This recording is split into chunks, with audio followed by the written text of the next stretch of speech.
이 시간에는 어젠가 이젠가라고 해가지고 주의 말씀을 함께 공부하겠습니다. 1940년대 말에 제트 엔진이 개발이 되었습니다. 그래서 비행기가 그 전보다 더욱더 빠른 속도로 비행할 수 있게 되었습니다. 그러면서 미국 공군 비행기 조종사들의 사고가 늘어났습니다. 어느 날은 17명이 비행기에서 추락하는 사고가 있기도 했습니다. 미 공군 당국에서는 혹시 기체에 이상이 없는가 조사를 해보았더니 아무런 문제가 없었습니다. 그래서 조종사들의 과실이라고 판정을 했습니다.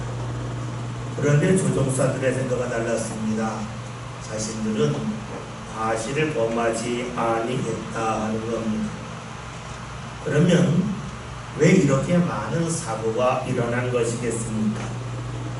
이 공군에서는 1926년에 수백 명의 비행기 조종사들의 신체 치수를 측정한 후에 그것을 평균화해서 조종석을 만들었습니다.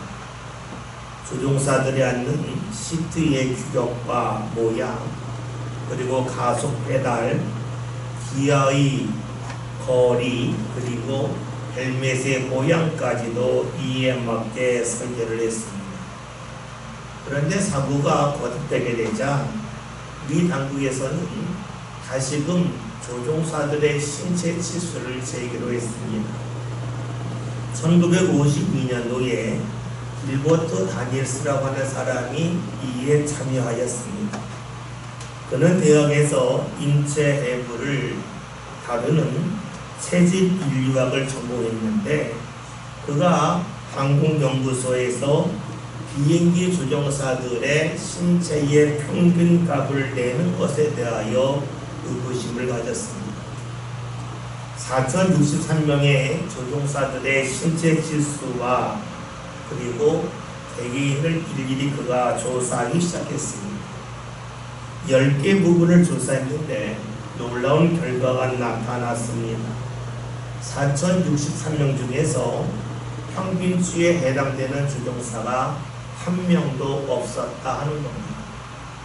너무나 이상해서 10개 조사한 것 중에서 임의로 3개를 뽑아서 조사해 보았더니 그 3개의 평균치에 드는 조종사의 비율은 3.5%에 불과했습니다.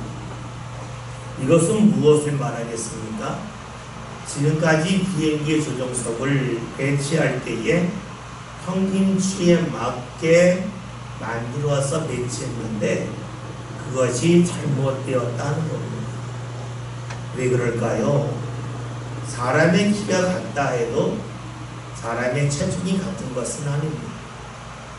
사람의 키가 같다 할지라도 다리와 팔의 길이가 같은 것이 아닙니다. 엉덩이의 크기로 다르다는 겁니다. 그러했기 때문에 평균치에 맞게 조종석을 만들었지만 대부분의 조종사들은 그것이 불편했다는 겁니다. 불편했기 때문에 빠른 속도로 비행할 때에 위기 상황이 다가오면 제대로 대처할 수가 없었습니다. 그래서 군에서는 이제 평균치에 맞게 조종석을 만들지 말고 개개인에 맞게 조종석을 만들라고 요구를 했습니다. 이 요구를 받은 항공기 제작사에서는 그것은 불가능하다라고 여겼습니다.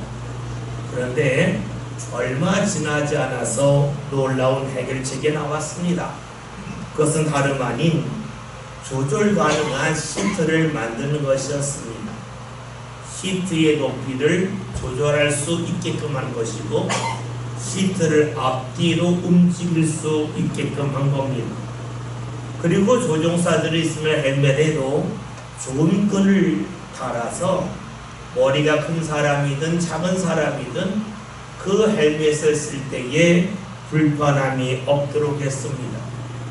그 결과 조종사들은 비행하면서 가장 편안한 자리에서 계기판을 쉽게 볼 수가 있었고, 가장 손이 가기 쉬운 곳에 스위치가 있는 것을 확인할 수가 있었습니다. 그러면서 자연스럽게 사고로 줄어들었습니다. 비행기를 만드는 사람이 직접 조종하는 경우는 거의 없습니다. 만드는 사람과 조종하는 사람이 다릅니다. 그렇기 때문에 만들 때는 잘 만든다고 만들었지만 그것을 이용할 때에는 크게 불편할 수도 있습니다. 그래서 물건을 만드는 회사에서 늘 하는 말이 있습니다. 현장에 답이 있다 하는 겁니다. 어떤 물건을 잘 만들었는지 잘 만들지 못했는지는 연구실에 있는 사람이 아는 것이 아니라 그 물건을 현장에서 사용하는 사람들이 가장 정확하게 안다 하는 겁니다. 그렇습니다. 눈으로 보는 것과 직접 사용하는 현장에서 느끼는 체감은 다릅니다. 그래서 물건을 만든 사람이 해야 될 일은 연구실에만 앉아 있는 것이 아니라 그 물건을 사용하는 사람들이 있는 현장에 자주 나가야 합니다. 현장에 가야만 무엇이 좋은지 무엇이 좋지 않은지를 정확하게 알 수 있기 때문입니다. 일만 그렇겠습니까? 사람을 아는 것도 역시 그러합니다. 우리가 누군가에 대해 알려면 그 사람에 대한 기록을 자세히 검토하는 것도 필요하겠지만 더욱더 중요한 것은 그 사람을 가까이 하는 겁니다. 그 사람과 함께 시간을 보내면 보낼수록 그 사람에 대하여 더 많이 알 수 있습니다. 그런데 사람은 각기 자신의 삶이 있기 때문에 다른 사람과 계속해서 함께 할 수는 없습니다. 즉, 그 사람에 대하여 제대로 알 수 없다는 것이죠. 그래서 늘 조심해야 될 것이 있는데 그것은 자신이 만나는 대상을 자신이 잘 안다는 생각을 내려놓는 것입니다. 왜 그렇겠습니까? 사람의 키가 같다 할지라도 체중이 다르고 허리 둘레와 목 둘레가 다르지 않습니까? 만약에 키가 같기 때문에 체중도 같고 목 둘레와 허리 둘레로 같다고 여긴다면 미국 공군 조종사들이 앉는 그 자리를 똑같이 만드는 것과 같습니다. 여러분, 누군가의 키를 안다고 해서 그 사람의 팔과 다리의 길이를 아는 것은 아닙니다. 그것은 하나를 아는 것이지 다른 것을 다 아는 것은 아닙니다. 마찬가지죠. 우리가 누군가의 그 과거에 대한 일을 안다고 해서 그 사람의 지금까지 아는 것은 아닙니다. 과거를 알기 때문에 지금도 안다고 여기면 그 사람은 누군가의 키를 알기 때문에 그 사람의 목둘레와 허리둘레와 체중을 안다고 말하는 것과 같은 어리석음입니다. 분명 키가 같다 할지라도 체중이 다르고 팔 길이와 다리의 길이가 다른 것처럼 사람도 역시 그러합니다. 그런데 많은 이들은 다름에도 불구하고 같다고 여깁니다. 조금 알면서도 다 안다고 여깁니다. 그러기에 다른 사람과의 관계가 틀어지고 삶이 힘들어집니다. 사람을 대할 때만 그런 것이 아니죠. 우리가 하나님을 바라볼 때도 역시 그러합니다. 우리가 하나님에 대하여 조금 알 수 있습니다. 사람으로 말하면 누군가의 키를 알듯이 하나님이 하시는 일의 일부분을 알 수가 있습니다. 그러나 키를 알았다고 해서 팔의 길이를 아는 것은 아닙니다. 우리가 하나님을 조금 경험했다고 해서 내가 하나님을 다 안다고 여긴다면 그것은 분명 어리석음입니다. 그러므로 많은 이들은 자신이 하나님을 조금 알면서도 마치 다 아는 것처럼 생각하기도 합니다. 그리고 그런 마음을 가지고 신앙생활하기도 합니다. 만약에 우리가 하나님에 대하여 제대로 알지 못함을 안다면, 또한 내가 하나님 앞에서 신앙생활을 바르게 하지 못함을 안다면 어떻게 하겠습니까? 미 공군에서 비행기 사고의 원인 중에 하나가 조종석을 고정한 것임을 알고 이를 바꿨던 것처럼, 믿음의 사람들도 자신이 바르지 못한 신앙생활을 하고 있음을 안다면, 그래서 하나님의 은혜가 내 삶 가운데 임하지 않고 줄줄이 세워나감을 안다면 우리의 신앙의 모습을 바꿀 것입니다. 그런데 안타깝게도 많은 신앙의 사람이 이를 제대로 알지 못합니다. 자신이 잘못되었음을 알지 못하죠. 그러니까 지금까지, 즉 예전부터 행했던 대로 하나님 앞에 서라고 합니다. 오늘 성경에서는 이러한 우리의 모습과 같은 이들이 등장을 하죠. 말씀 53절을 함께 보겠습니다. 예수께서 이 모든 일을 마치신 후에 그곳을 떠나서 우리는 마태복음 13장에 있는 말씀을 읽고 있습니다. 마태복음 13장에는 예수님이 행하신 7가지 비유가 나와 있습니다. 우리가 잘 아는 것처럼 씨 뿌리는 자의 비유, 또 가라지의 비유, 그리고 우리가 잘 아는 누룩의 비유가 있습니다. 그리고 우리가 잘 아는 것처럼 겨자씨의 비유도 있고, 감추인 보화에 대한 비유도 있고, 진주의 비유도 있고, 그물의 비유가 있습니다. 예수님은 이 7가지 비유를 갈릴리 호숫가에서 사람들에게 말씀을 통하여 전하여 주셨습니다. 예수님이 왜 비유를 사용하셨겠습니까? 사람들이 잘 알아듣게 하기 위함입니다. 예수님이 왜 7가지나 되는 많은 비유를 사용하셨겠습니까? 갈릴리 호숫가에는 어부들도 있지만 농사 짓는 사람도 있고 장사하는 사람도 있습니다. 그래서 예수님께서 농사하는 사람들을 위해서는 씨 뿌리는 자의 비유를 말씀하셨고, 그리고 장사하는 사람들을 위해서는 값진 진주를 파는 장사에 관하여 말씀해 주셨고, 또 어부들을 위해서는 그물의 비유를 통하여 말씀하셨습니다. 예수님은 세심하게 한 사람 한 사람에게 접근하시면서 말씀을 해주셨습니다. 모든 사람이 자신의 삶의 현장에서 알아들을 수 있는 말씀을 비유를 통하여 전해주셨습니다. 이렇게 말씀을 전하신 예수님은 이제 갈릴리를 떠나서 자신의 고향 나사렛으로 가십니다. 말씀 54절을 함께 봅니다. 그들의 회당에서 가르치시니 그들이 놀라 이르되 이 사람의 지혜와 이런 능력이 어디서 오느냐. 예수님이 말씀을 전하신 갈릴리에서 나사렛까지는 갈릴리 호수가 있는 위치에 따라서 좀 다르지만 30에서 40km 정도 떨어져 있습니다. 걸어간다면 8시간 정도의 거리입니다.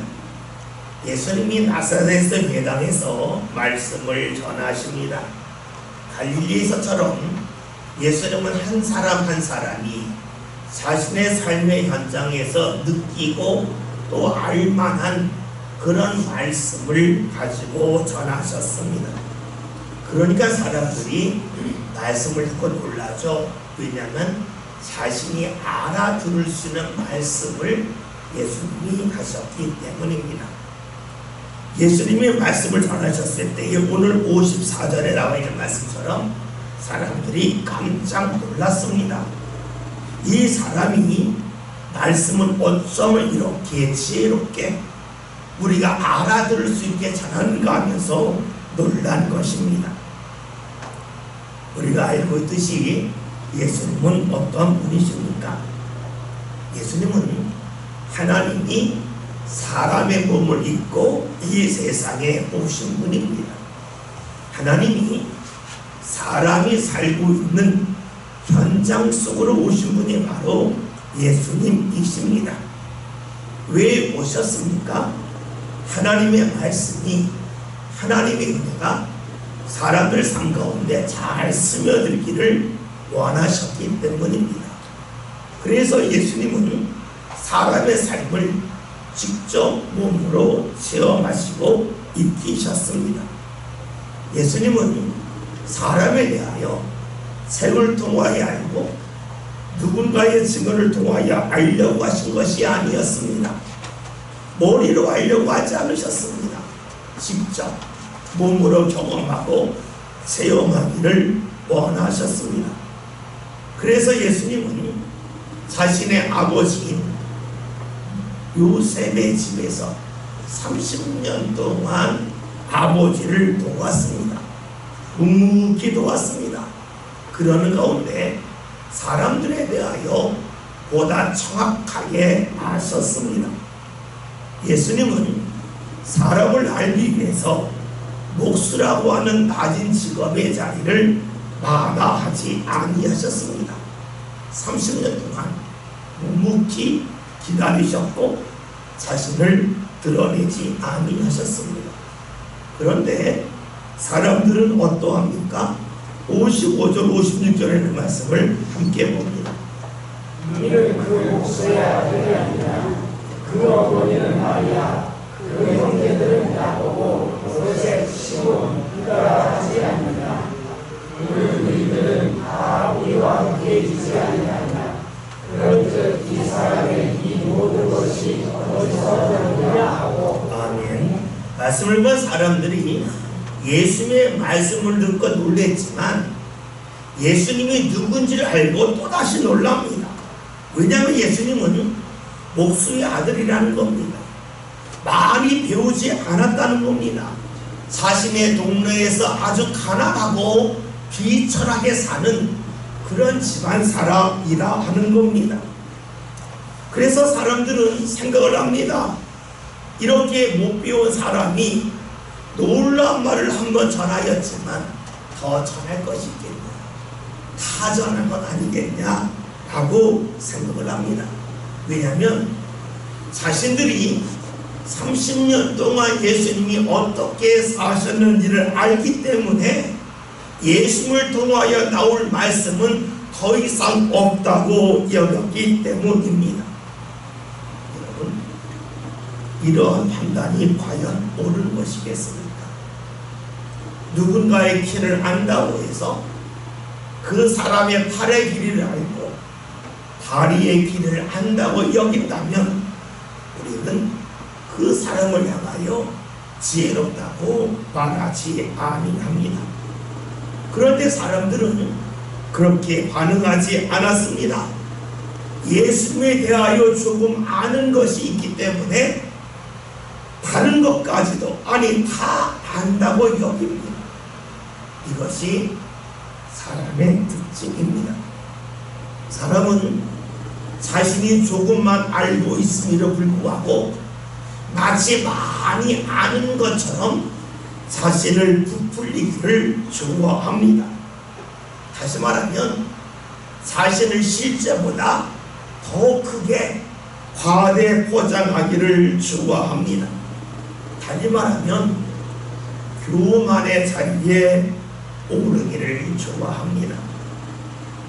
만약에 나사렛 사람들이 겸손했다면 어떻게 반응했겠습니까? 어떻게 목수의 아들인데 이렇게 지혜로운 말을 할까 하면서 놀라고 궁금해합니다. 그런데 나사렛 사람들은 그렇게 하지 않습니다. 겸손의 길을 걸어가지 않고 교만의 길을 걸어갑니다. 지금까지 자신이 알고 있는 것이 있기 때문에 앞으로도 충분히 모든 것을 알 것이라고 여깁니다. 지금까지 알고 있는 과거의 모든 지식이 현재를 지배할 거라고 여기고 있습니다. 사실 이런 생각이 얼마나 위험한지 우리는 잘 알고 있습니다. 지난 주간에 많은 비가 내렸죠. 전북 군산에는 하루에 300mm 이상이 내렸고, 충북 괴산에는 하루에 400mm가 넘는 비가 내렸습니다. 기상청에서는 군산에서 내린 비는 50년에 한 번 내릴까 말까 한 비라는 것이고, 괴산에 내린 비는 100년에 한 번 내릴까 말까 하는 비라고 했습니다. 다시 말하면 그런 비는 평생에 한 번 경험하기 어려운 비라는 겁니다. 이것은 무엇을 말합니까? 그런 비가 내리기 전에는 사람들은 절대로 그만한 비가 내리지 않을 거라고 여겼겠죠. 어제까지는 절대로 400mm 비가 내리지 않아 라고 말했지만 오늘 배웠는데 400mm 비가 내렸습니다. 어제까지 가지고 있었던 나의 수많은 경험이 오늘 되었더니 아무것도 아니니 며칠 사이에 드러났습니다. 계속해서 뉴스에서 나오는 거 보니까 이제는 과거의 기준을 가지고 살면 안 된다는 겁니다. 과거에 비가 내렸던 것을 생각해서 도시계획을 하면 안 된다는 겁니다. 달라졌다는 겁니다. 다시 말하면 과거가 현재를 지배할 수 없다 하는 겁니다. 우리는 그런 시대에 살고 있습니다. 그럼에도 불구하고 우리는 살아가면서 내 눈으로 보았던 과거의 수많은 일들이 오늘도 지배할 거라고 여깁니다. 그런데 우리가 경험하는 수많은 일기들은 그러하지 않냐을 우리에게 보여주고 있습니다. 여러분, 그러하다면 하나님이 하시는 일은 어떠하겠습니까? 하나님이 하시는 일을 내가 어제까지 알았다고 해서 오늘도 하나님이 하신 일을 알 수가 있겠습니까? 알 수가 없지요. 그런데도 불구하고 사람들은 내가 지금까지 알았던 하나님이 오늘도 내가 아는 하나님과 같다고 여깁니다. 나사렛 사람들이 예수님을 그렇게 대했습니다. 그런데 오늘 우리들도 나사렛 사람처럼 예수님을 대하고 하나님을 대하기도 합니다. 이런 나사렛 사람을 향하여 예수님이 어떻게 반응하십니까? 57절 함께 봅니다. 예수께서 그들에게 말씀하시되 선지자가 자기 고향과 자기 집 외에서는 존경을 받지 않으니 없느니라 하시고. 아멘. 말씀을 보면 나사렛 사람들이 예수님을 배척했습니다. 멀리했습니다. 자신들이 지금까지 알고 있는 수많은 지식과 경험 때문에 예수님을 멀리했습니다. 그런데 이들은 어떤 사람들이었습니까? 예수님의 능력을 앞에서 경험했습니다. 예수님의 말씀을 듣고 말씀의 능력과 지혜가 있음을 알았습니다. 그럼에도 불구하고 자신들이 알고 있는 지식 때문에, 경험 때문에 예수님을 멀리하고 배척합니다. 오늘 우리에게 말한다면 이들은 은혜를 받았습니다. 은혜를 받았지만 그 은혜 때문에 자신의 삶의 방식을 바꾸려 하지 아니하고, 은혜 받았음에도 불구하고 자신의 삶의 방식을 유지하기 위하여 은혜 주신 주님을 배척하고 있습니다. 예수님의 능력을 알지만 자신을 바꾸는 것을 싫어합니다. 많은 사람들이 신앙생활을 하면서 나 자신이 달라지는 것을 싫어합니다. 나 자신이 변하는 것을 싫어합니다. 왜 그럴까요? 나 자신이 변하는 것을 내가 더 나은 자리로 올라가는 신앙의 성적으로 생각하지 않고 내가 지금 달라진다면 내가 지금까지 잘못 살았단 말인가 하는 식으로 반응하기 때문입니다. 지금 나사의 사람들은 예수님을 배척합니다. 예수님의 말씀을 듣고 은혜 받고 놀란 것 그것으로 족하다는 겁니다. 더 이상 예수님의 말씀을 들으려 하지 아니합니다. 더 이상 주를 가까이 하려 하지 않습니다. 스스로 주님과의 관계에 한계를 정합니다. 주님이 더 이상 내 삶 가운데 들어올 필요가 없다고 스스로 가로막고 있습니다. 이 정도로 충분히 경험했다 하는 것이죠. 그런데 여러분 생각해 봅시다. 주님이 내 안에 더 들어오는 것을 내가 스스로 제한한다고 하는 것은 무엇을 말하겠습니까? 주님의 역사가 내 삶 가운데 더 이상 일어나기를 원하지 아니한다는 것이죠. 지금의 모습으로 족하다 하는 것입니다. 그러면 우리가 물어봅시다. 지금 내 삶이 족한가 하는 겁니다. 여러분은 지금 여러분의 신앙의 모습에 만족하고 계십니까? 여러분은 여러분의 배우자의 신앙에 만족하고 계십니까? 여러분은 여러분의 자녀가 지금처럼 신앙생활하기를 원하고 계십니까? 만약에 그러하다면 여러분들 삶 가운데 주님이 더 들어오는 것을 제한하는 것이 옳습니다. 그러나 내 삶 가운데 신앙의 변화가 나타나길 원한다면 주님이 내 안에 더욱더 들어오셔야만 합니다. 아세 사람들은 예수님을 통하여 놀라운 능력의 말씀, 지혜의 말씀을 들었습니다. 그럼에도 불구하고 주님을 배척했습니다. 더 이상 주님과 가까워지려고 하지 아니했습니다.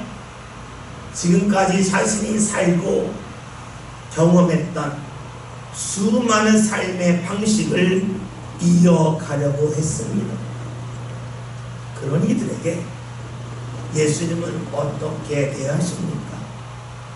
58절에는 말씀 함께 봅니다. 그들이 믿지 않음으로 말미암아 거기서 많은 능력을 행하지 아니하시니라. 아멘. 말씀을 보면 사람들이 예수님을 받아들이지 아니할 때에 예수님은 그들에게 더 이상 많은 주의 능력을 행하지 아니하셨습니다.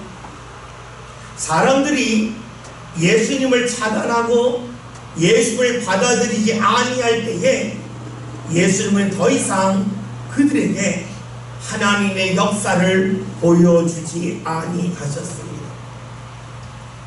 우리가 다리가 아파서 걸을 때가 있습니다. 저도 예전에 무릎이 좋지 않아서 계단을 내려올 때에 어떻게 내려오냐면 한 다리로 내려옵니다. 아마 많은 분들 경험했을 거예요. 한쪽 발이 아래 계단에 내려가고 다른 발이 그 내려온 계단에 내려오고 또 다시 한 발이 내려가고 다리가 아프면 그 뒤가 적어서 한 발로 걷습니다. 그런데 여러분 다리가 아프다고 해서 한 발이 움직였는데 다른 발이 움직이지 않으면 어떻게 될까요? 더 이상 계단을 내려갈 수가 없습니다. 아픈 다리라 할지라도 움직여야 합니다. 건강한 다리가 움직인 그 자를 향하여 다른 발이 옮겨야만 합니다. 그래야만 계속해서 앞으로 나아갑니다. 저는 우리의 믿음도 역시 그러하다고 봅니다. 주님께서는 우리를 인도하고 계십니다. 마치 건강한 발처럼 먼저 나가시죠. 그러면서 우리에게 따라오면 주님은 또다시 한 발 앞으로 내려가시죠. 이것이 바로 주의 인도하심입니다. 그런데 주님 저 힘들어야 하면서 주님이 한 발 내려갔는데 내 발을 움직이지 아니하면 어떻게 될까요? 주님은 더 이상 한 발 앞으로 나가시지 않습니다. 우리가 그렇잖아요. 계단을 내려가는데 한 발이 내려갔는데 다음 발이 내려오지 않으면 그 내려간 발을 밑으로 또 내릴 수가 없습니다. 그러면 넘어지기 때문입니다. 오늘 말씀이 그런 내용입니다. 사람들이 주님의 은혜를 주시면서 보여주셨지만 따라가지 않습니다. 스스로 제한합니다. 그러니 예수님은 그들 앞에서 더 이상 능력을 행할 수가 없었습니다. 분명 주님의 역사를 보았습니다. 그러나 지금까지 자신들이 알고 있는 생각이 자신의 삶을 지배하였기 때문에 주님의 역사는 일어나지 않습니다. 오늘 우리가 주님을 믿지만 우리의 삶의 방식을 끝까지 유지할 때가 있습니다. 내가 시간을 이렇게 써야 돼. 내게는 물질을 이렇게 사용해야 돼. 스스로 정해놓은 것이 있습니다. 그 정해놓은 것 때문에 주님의 은혜가 임하였을 때에 감격하고 감사하지만 얼마 지나지 않아서 스스로 제어를 합니다. 따라갈 수 없어. 더 이상 행할 수 없어 하면서 내 삶을 움직이지 않습니다. 어제까지 살아왔던 삶의 방식을 지금도 유지하려 합니다. 나사렛 사람처럼 말입니다. 오늘 주님은 우리에게 말씀해 주십니다. 너희가 은혜 받고 혹여나 지금까지 알고 있던 삶의 방식 때문에 스스로 주님을 찬양하지 아니하냐고 묻고 계십니다. 주님이 하신 일에 대하여 감사하며 감격하며 찬송하였지만 찬송 뒤에 또다시 내 생각이 들어와서 주님을 따르는 그 발걸음을 멈추고 있지 아니하냐고 묻고 계십니다. 주님이 세상에 오신 것은 우리에게 더욱더 풍요로운 은혜를 주시기 위함입니다.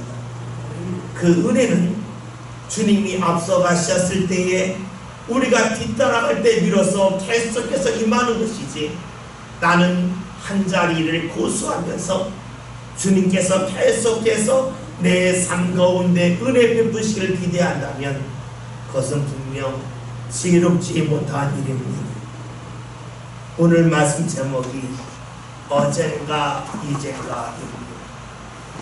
여러분은 삶의 초점이 어디 있습니까? 어제입니까? 이제 지금입니까? 은혜를 받았음에도 불구하고 어제까지 생각에 아직도 매여 살고 계십니까? 은혜 받았기 때문에 지금부터는, 이제부터는 다시금 내 삶의 방식을 바꾸겠다고 결심하고 계십니까? 오늘 우리 모든 성도들이 주의 은혜를 받았다면 어제까지의 생각이 아닌 이제부터 주님을 새롭게 믿고 따르겠다고 하는 믿음의 결심을 꼭 할 수 있기를 바라겠습니다. 그리하여 주님께서 우리가 믿지 아니함으로 인하여 더 이상 능력을 행할 수 없고 우리 삶에서 멀어지는 것이 아니라 주님을 계속해서 따라가는 가운데 주의 인도하심이, 주의 은혜가 삶 가운데 사고로 넘치는 모든 성도를 될 수 있기를 주의 이름으로 기원드립니다.